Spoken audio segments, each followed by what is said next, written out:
So how can you use Google Translate on the iPhone Safari? Let's explain that and let's get started. If it's your first time on Foxtecc, subscribe so you don't miss anything important.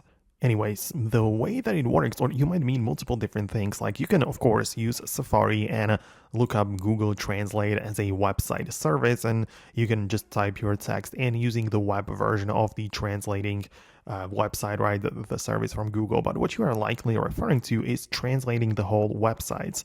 And this can be done like if you open up a website like this. It depends on the language and the language of your phone, but you can see that you can tap on the icon next to the URL. It's like a rectangle with a couple of lines, and you can see we have the translate website button.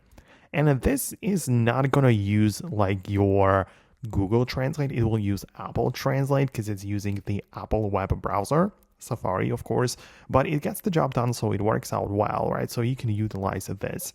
If you want to use Google Translate instead, you can check out the Chrome web browser, where similarly you can look up some different websites.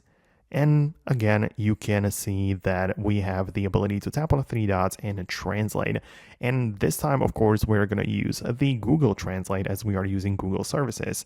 So it depends on what exactly you're going after or what your goal is, but that would be about it from me. Hit the thumbs up and subscribe for more explanations and tutorials like this one, and I'll see you later in the upcoming videos as well.